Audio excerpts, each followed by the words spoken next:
자, 데크 플레이트 철골조 고층 건물의 바닥 철판으로 바닥에 요철을 두어 경량 콘크리트 슬래브를 형성합니다. 가벼운 콘크리트를 그 사이에 붓는 거예요. 자, 이 그림에서 보시면은요, 이렇게 요철을 두는 거예요. 요철. 들어가고 나오고. 데코보커라 그러죠? 이렇게 요철. 한문으로. 이렇게 두어서 이 사이에는 경량 기포 콘크리트를 부어주고요. 좀 가볍게 만들어주는 거예요. 자, 그리고 스터드 볼트라는 게 있는데 스터드 볼트는 철골조 및 SRC 조에서 슬래브와 보의 일체 거동, 그러니까 연결한다는 소리예요. 보와 슬래브. 이렇게 지금 데크 플레이트가 있고요. 보가 이렇게 지나갈 거 아니에요. H빔이. 여기 연결하는 볼트, 그것이 스터드 볼트. 이고요. 다른 말로는 전단 연결제라고도 부르고 있습니다. 전단력에 좀 저항을 하나 봐요. 자, 이렇게 만드는 거고요. 스터드 볼트는 용어도 외워두시고 데크 플레이트도 이 바닥판에 요철을 두어서 경량 콘크리트 슬래브를 만든다. 여기까지 좀 알아두셔야 문제를 풀 수가 있어요. 자, 이제 철골을 접합하는 방법 여러 가지 있겠지만 리벳 볼트, 고력 볼트 용접 이렇게 정리를 해서 한번 보도록 하겠습니다. 자, 먼저 리벳은 많이 우리가 지금 건설 안 하고서야 많이 보기 어려운 그런 구조인데요. 예전에 배 만들 때 이렇게 많이 했다고 전 들었어요. 그리고 제가 에펠탑을 한번 가봤는데 거기에 이런 동글동글한 부재가 있길래 아, 저것이 리벳 접합인가 라고 생각을 했던 그런 적이 있습니다. 자, 리벳은 이렇게 판재 두 개에 구멍을 내요. 거기에 이 뜨겁게 달군 쇠막대를 집어넣습니다. 그 구멍에 맞게요. 800에서 1000도 벌겋게 가열한 것을 집어넣고 판재 사이에 집어넣고 지금 벌겋잖아요. 얘를 머리를 탕 치는 거예요. 그러면 이 리벳 부분이 이렇게 동그랗게 퍼지는 거죠. 그러면 절대 빠지지 않아요. 신뢰도가 높죠. 그렇지만 탕탕 치기 때문에 소음은 좀 크다라고 보시면 좋겠습니다. 자, 볼트 접합은 아실 거예요. 이렇게 너트와 볼트를 돌려서 끼우는 거죠. 볼트 접합. 근데 이것은 시간이 지남으로 인해서 슬슬슬 풀릴 수 있어요. 그래서 구조물의 변형 가능성이 있고요. 소규모에만 써라 라고 이야기를 합니다.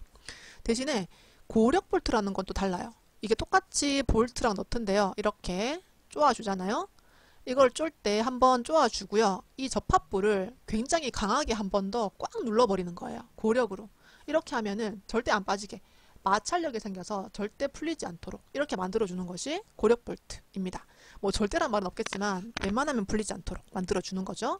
키워드가 마찰력을 이용한 거긴 한데 만약에 문제에서 이 고력 볼트는 마찰력만 이용한다는 아니에요. 다른 것도 분명히 있는데 마찰력을 주로 이용한다는 거지 이것만 이용하는 건 아닙니다. 제가 이걸 너무 강조하다 보니까 마찰력만 이용한다고 생각하시는 분들이 있을까봐 미리 말씀을 드려봤고요. 장점은 접합부 이 부분에 강성이 굉장히 높아요. 꽉 눌러버렸기 때문에 피로 강도가 높다라고 나와요. 피로 강도라는 건 제가 좀 쉽게 설명을 하자면 만약에 여기에 힘이 발생을 했어요. 그런데 이 고력 볼트라는 것은 100이라는 힘이 발생돼야지 풀리는데 10이라는 힘이 계속 치는 거예요.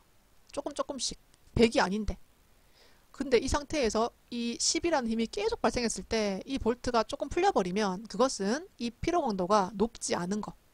그런데 이것은 100이 풀렸을 때 10을 아무리 쳐도 풀리지 않는다. 변형이 없다. 라고 봤을 때 이 고력 볼트는 피로 강도가 높다라고 볼 수 있습니다. 자, 그리고 탕탕 치는 거에 비해 소음이 적고요. 작업이 좀 쉬운 쉬운 편이고요. 불량이 나면은 좀 풀어가지고 다시 수정이 좀 쉽다라고 보시면 되겠습니다. 그리고 빨리빨리 공기가 단축되어서 현장에서 널리 사용되고 있습니다. 단점은 볼트의 재질, 형상, 치수 등 품질의 균일 확보를 위해 노력을 해야 돼요. 우리 지금 물론 볼트를 같은 힘으로 쫀다고 해도 이게 또 기계에 따라서 다를 수 있기 때문에 그 균질화하는 확보 노력이 좀 필요하고요. 마찰력 상태에 따라 이 체결되는 게 힘이 얼만큼 세게 쪼는가에 따라서 그 최종 버티는 힘의 변화가 발생할 수 있다. 조금 덜 세게 쫀 거랑 세게 쫀 거랑은 힘이 좀 다르다라고 될 수 있는 단점이 있습니다. 자, 용접. 용접은 또 전문 분야가 있어요. 그만큼 굉장히 발전된 형태인데 기본적인 이런 내용만 설명을 드리면 용접은 용융 금속이 녹으면서 이렇게 모재라는 게 있고요.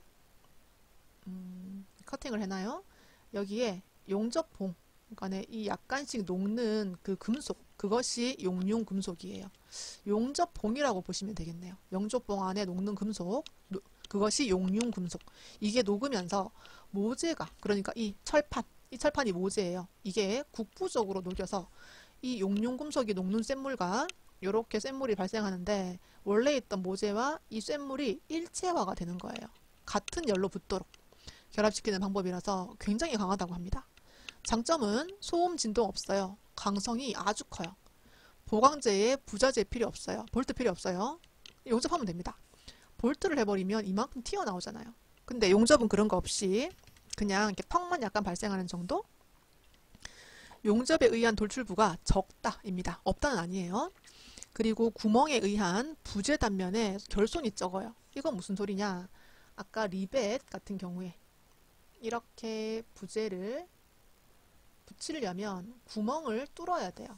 볼트도 마찬가지. 볼트 구멍이 있어야 볼트를 집어넣잖아요. 그래서 구멍이 빵빵 내야 되는데 용접은 구멍 낼 이유가 없습니다. 여기에 그냥 쭉 진행을 해버리면 이 부분이 용융 금속과 함께 붙어버리기 때문에 구멍이 필요 없다라고 보시면 좋겠습니다. 단점도 있죠. 용접공의 기량에 따라서 품질 차이가 날 수밖에 없어요. 그리고 용접할 때 재료 변형이 약간 녹여야 되기 때문에 재료가 변형될 수 있다. 그것을 최대한 변형에 접게 하는 것이 좋은 용접공이겠죠. 자, 용접 재료는 모재라는 게 있고요. 이렇게 철판 두 개를 붙일 때 이 철판이 모재가 됩니다. 그리고 용가제는 용접봉, 아까 그 용융 금속이 들어가는 그 용접봉 또는 용융 금속이라고 말씀드리고 싶고요. 공기 차폐제는 용접부의 공기를 차단하는 거예요. 그래서 공기가 없도록 가스를 불어넣어서 용접을 하는 것을 공기 차폐제, 공기를 막아주는 것. 자, 그리고 엔드탭, 좀 저는 뒷댐제랑 약간 비슷한 것 같은데 제가 용접 전문은 아니지만 그래도 설명을 한번 해보면 용접 비드라는 것은요, 용접을 할 때 만약에 철판이 이렇게 있으면 이 두 개의 철판을 붙일 때 이렇게 용접하는 부분에 이렇게 용접봉이 흘러 내려가는 것을 비드를 낸다라고 하더라고요. 근데 그 끝에 이렇게 비어 있으면 이 용접봉에 더 나오는 그 용융금속이 양쪽으로 흘러나올 수도 있어가지고 이 끝에 철모를 작게 대주고 용접을 하면 끝이 깔끔하게 된다고 합니다. 그리고 용착금속이 밑으로 빠지지 않게 하는 철판 뒷댐제도 저는 이렇게 좀 비슷하게 설명을 하고 싶은데 이 뒷댐제는 용접봉 끝에 비드라기보다는 이 용접하는 부재 끝에 대주는 그러니까 이 모재에 해당되는 뒷댐제라고 저는 말씀드리고 싶고, 엔드탭은 이 용접 비드, 용접봉이 지나가는 길 끝에 대는 그것을 엔드탭이라고 설명을 하고 싶어요. 둘 다 끝에 대주는 철물 또는 뒷댐제인데 이 보통 철물이라고 하면 못 이런 거잖아요. 나사 이런 거잖아요. 좀 작은 거. 근데 이것은 뒷댐 재료라서 아마 철판쯤 될 겁니다. 그래서 굉장히 작은 부재, 큰 부재, 요 차이. 그리고 용접 비드, 그러니까 용접액이라고 할까요? 용융 금속을 막아주는 게 엔드탭, 이 모재 자체를 막아주는 게 뒷댐제. 이 정도로 정리를 했으면 좋겠어요. 자, 그러면 다음 중 철골 부재의 용접과 거리가 먼 것은? 일단 윙 플레이트라는 것은 우리 곧 배울 건데요. 철골조 주걱이라는 게 있어요. 이건 배우고 말씀드릴게요. 일단 아닌 거고요. 방금 엔드탭, 뒷댐제 둘 다 용접을 도와주는 역할이었고요. 이 스캘럽이라는 것은 만약에 곧 나올 건데 이렇게 4개의 부재 또는 2개의 부재를 붙인다고 볼게요. 이렇게 부재를 붙이는데 용접과 용접이 이렇게 만나버리잖아요. 그러면 이 용접봉에다가 용접을 하는 거는 굉장히 불편한 일입니다. 그래서 이 모재 자체를 이렇게 가리비 모양으로 따주는 거예요. 이 가리비 모양. 그것이 스캘럽입니다. 부채꼴 모양 또는 가리비 모양. 이 스캘럽이란 자체가 가리비라는 뜻을 가지고 있다고 하더라고요. 그래서 제가 가리비 모양이라고 설명을 하는데 그 조개 가리비. 그래서 부채꼴 모양으로 딴 거 따버리는 게 스캘럽. 곧 나오는 얘기입니다. 일단 정답이 1번. 모살 용접 전에 제가 용접부 검사 방법을 간단히 설명을 할 거예요. 용접부 검사 방법. 표면 결합을 볼 수 있고 내부 결함을 볼 수 있어요. 일단 내부 결함의 대표적인 건 아까 말씀드린 적 있죠. 초음파 탐상법. 초음파의 반사파를 피검사체에 입사시켜 그 모양을 보고 결함을 보는 겁니다. 우리 막 어디 가서 병원 가도 초음파를 보면은 그 안에 모양이 보이잖아요. 그것처럼 두꺼워도 검사 가능하고요. 검사관의 기량이 좀 필요합니다. 이것은. 그리고 방사선 투과법은 엑스레이 또는 R선 등을 용접부에 투과해서 그걸 또 찍어보는 거죠. 안에 구멍이 났나? 이런 것들. 그래서 엑스레이이기 때문에 인체에 유해하기 때문에 안전관리가 좀 필요한 그런 게 있고요. 표면 결합, 이 바깥쪽에 표면이 어떤가를 보는 건데 자기 분말 탐상법은 용접부의 자력선 같은 걸 통과해서 결함을 보는 거고 표면 검사가 쉽고 비용이 싸다고 하네요. 대신에 내부 결함은 못 본다. 근데 어차피 표면 결함이라고 했는데 내부 결함 못 본다라고 이야기를 해놨네요. 그리고 침투 탐상법은 용접 부위에 어떤 액을 도포하여 닦아보면은 거기 결함이 어떤지를 볼 수 있다고 하네요. 거의 모든 재질과 제품에 적용이 가능합니다. 이 두 가지는 표면, 침투랑 자기분말, 그리고 초음파랑 방사선은 내부 결함을 보는 것. 이렇게 좀 알아두시면 좋겠습니다. 자, 모살 용접, 겹침 이음이나 T 이음에서와 같이 일단 겹침 이음은 이거, 옆으로 겹쳐서 있는 거. T 이음은 이거, T자로 있는 거. 이렇게 할 때 모재의 면과 모재가 이거. 비드는 이렇게 용접을 하는 그 액이 지나간 길이 비드예요. 그 두께 방향이 45도가 되는 용접입니다. 제가 정확히는 모르지만 한번 그려보면은요. 이렇게 모재라고 하는 것을 45도로 따고 여기를 이렇게 용접을 하는 것. 이것이 겹침 이음이고요. T 이음은 딸 필요 없이 이렇게 T자일 때 이렇게 45도로 용접을 하는 것. 이것이 T 이음이라고 알고 있어요. 그래서 모살 용접, 필렛 웰드라고 부르고 있는 거. 두께 방향이 45도입니다. 자, 다음 중 모살 용접이 쓰이지 않는 것은 인데요. 덧판 이음이라는 거는 이렇게 판을 덧대서 이렇게 용접을 하는 거예요. 이것도 비드가 45도죠. 이렇게. 그리고 이게 겹침 이음, 이게 T형 이음이고요. 플러그 이음은 구멍을 내는 거예요. 내경을 상대방 끝에 외경에 맞춰 연결하는 파이프 이음으로 한쪽 부재의 원형 또는 긴 구멍을 내고 이게 지금 저도 정확하게 용접을 하는 사람이 아니다 보니까 정확하진 않겠지만 구멍을 내고요. 파이프를 연결한 다음 용접을 하는 이 파이프 용접의 일부라고 하는 것이 플러그 이음입니다. 저는 이걸 외울 때 어떻게 하냐면 우리 돼지코 있죠?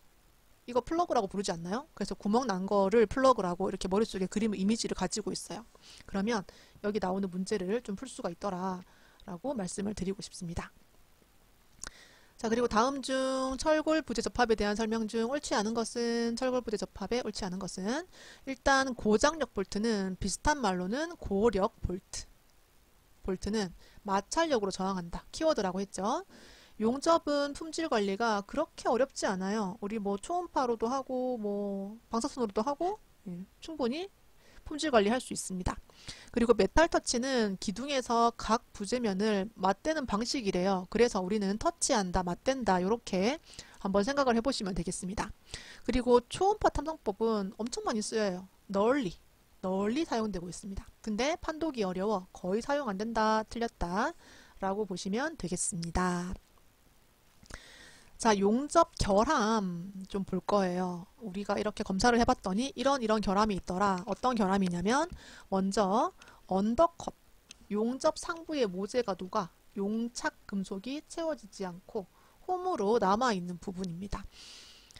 우리가 이렇게 모재를 45도로 따서 용접을 했다고 보고요. 여기 이렇게 용접을 하는 거예요. 그런데 이 모재가 녹아버려가지고 이렇게 빵 뚫린 거죠. 해서 위에는 이렇게 용접을 해서 안 보이지만 이 안쪽에 구멍이 뽕 나 있는 거, 그것이 언더컷이고요. 오버랩은 이렇게 모살 용접을 또 한번 해볼게요.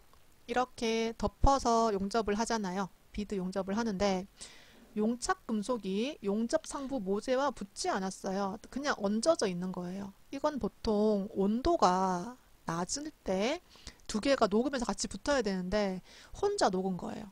그래서 이 밑에 거 모재를 녹이지 못하고 두 개가 못 붙었다. 단순히 얹혀 있다가 오버랩. 자, 블로우홀은 용융 금속이 응고될 때 방출되어야 될 가스가 있대요. 근데 그게 방출이 안 되고 그 안에 남아 있는 거예요. 그래서 이렇게 모재에다가 용접을 이렇게 했는데 이 안에 가스가 이렇게 남아서 구멍이 빵빵빵 난 거예요. 그것이 블로우홀. 자, 그리고 피트라고 하는 것은 모재 표면에 화학 성분이 좀 불량하다고 하네요. 모재를 처음 만들 때 모재 자체의 성분이 용접하기엔 좀 불량했대요. 그래서 용접부 바깥면에 작고 오목한 구멍을 남긴다고 합니다. 이런 바깥쪽에 구멍이 뻥뻥뻥뻥 남아있다고 하네요. 그것이 피트라고 합니다. 자, 그리고 슬래그 혼입인데 슬래그는 어떤 찌꺼기 또는 광물질, 타다 남은 불연성의 재 이런 것들이에요. 이런 게 슬래그예요. 이것을 용접을 하는데 그 안에 들어가 버린 거예요. 막 재가 날려가지고. 그래서 슬래그가 들어간 부분을 슬래그 혼입이라고 보시면 되겠고, 모재가 녹지 않고 용접금속이 채워지지 않은 거예요. 이건 용접사가 잘 못했나 봐요. 잘은 모르겠지만 용접을 밀실하게 채워야 되는데 여기가 덜 들어갔어요. 그래서 용입 불량, 용융금속이 들어가는 게 불량하다. 모재가 녹지 않아서 채워지지 않고 홈으로 또는 흠으로 남아있는 부분입니다. 자, 크랙이라는 것은 이렇게 용착 금속이 처음에 되게 뜨겁잖아요. 뜨거운 걸 이렇게 막 녹여서 하다가 이게 실온에서 약간 식으면서 냉각되면서 실 모양의 크랙이 발생되는 겁니다. 제가 잘은 모르겠지만 용접할 때 여름에 용접사들이 실내에서 해도 에어컨을 못 틀게 한대요. 그래서 등에 땀이 줄줄 흐른다 이런 말을 하더라고요. 제가 이걸 보면서 아마 이 냉각될 게 너무 급하게 냉각이 되면 크랙이 발생될까봐 그런 게 아닐까라고 생각을 한번 해봤어요. 그래서 발생된 크랙, 그것이 균열 크랙이라고 보시면 되겠습니다.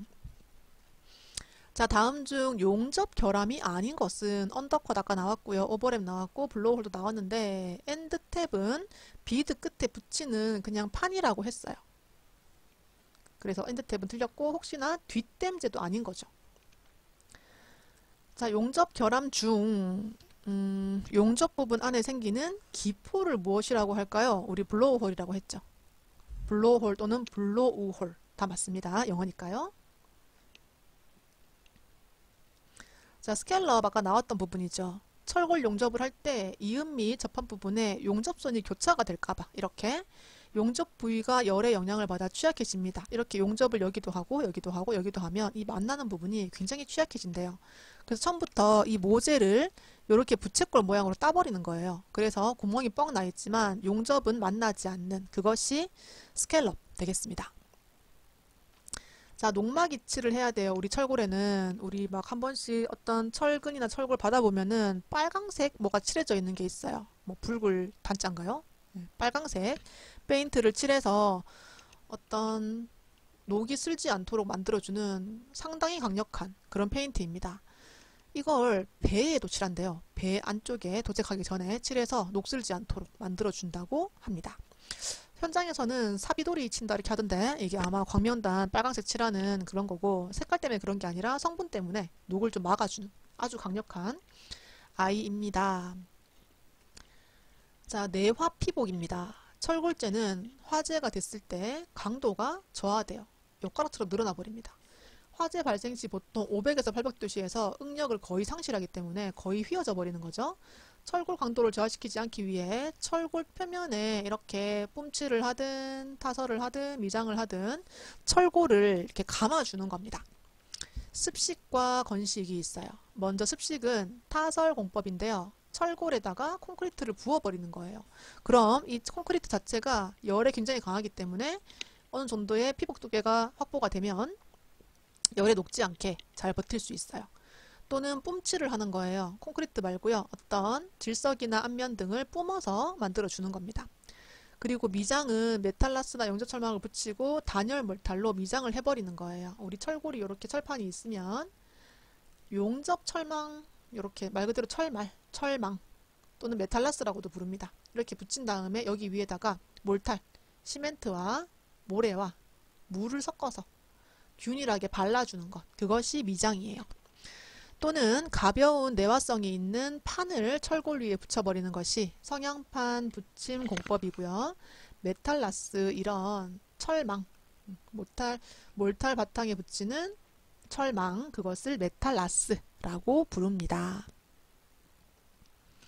자, 철골 구조에 대한 설명 중 옳지 않은 것은 일단 철골은 열에 약해요. 고온에서 강도가 없어져 버립니다. 저하됩니다. 굉장히 약점이라고 보시면 되는데 여기서는 옳지 않은 것으로 나와 있습니다.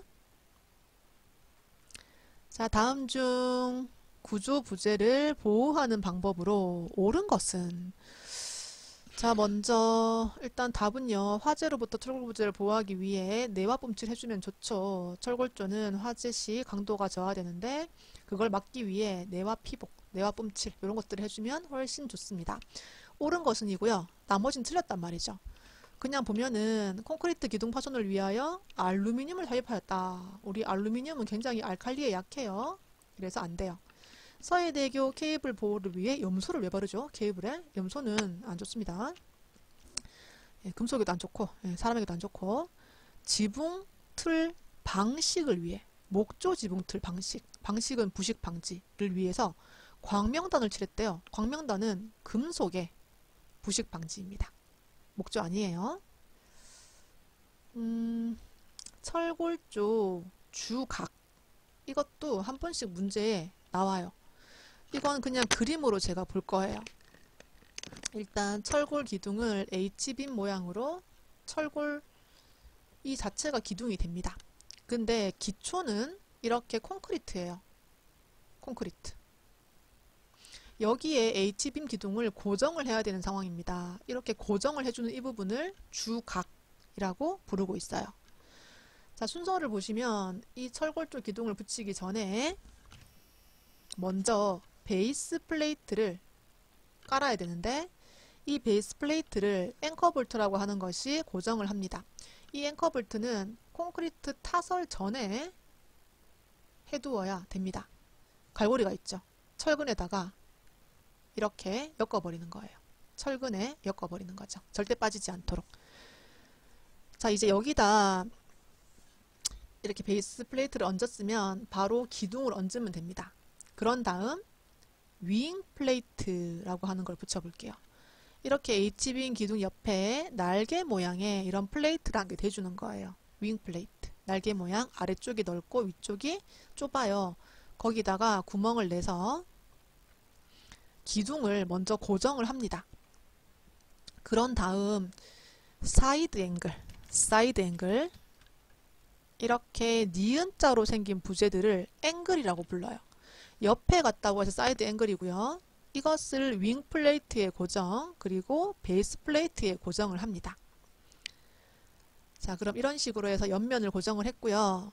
이 사이에 이렇게 앵글은 앵글인데 클립처럼 이 사이를 연결한다고 해서 클립 앵글이라고 불러요. 그래서 기둥에 고정, 바닥에 고정, 이런 식으로 가는 건데 이 부재를 한 세트로 좀 외워주시면 좋겠습니다. 자, 개념 잡기 문제 한번 볼게요. 철골조에서 기둥과 기초의 접합부 주각 부분 사용되는 것이 아닌 것은, 먼저 베이스 플레이트, 사이드 앵글, 클립 앵글 다 나왔고요. 뭐 윙 플레이트 더해질 수 있겠죠. 거세 플레이트는 트러스 구조에서 이 부재를 접합하기 위해 만든 이 작은 플레이트예요. 거세 플레이트. 자, 철골조에서 또 정리된 것 중에 보시면 격자 기둥이라는 게 있는데, 우리 보통 기둥은 이렇게 H빔으로 일체화해서 이렇게 만들어지죠. 그런데 기둥 중에서도 이렇게 중간중간을 비워서 이렇게 잡아주는 기둥이 또 있대요. 그것이 격자 기둥이고요. 이 판을 플랜지에 직각으로 접합한 것이 격자 기둥. 눈으로 봤을 때 격자 모양이다 라고 보시면 되겠고, 철골을 이렇게 열 처리를 합니다. 금랭을 통해서 이렇게 열 처리를 해서 갑자기 금랭을 하면 강도가 좀 올라간다고 해요. 그것이 TMCF. 이것도 문제 어떤 보기 같은 것들에 많이 나오기 때문에 꼭 한번 봐두시기 바랍니다.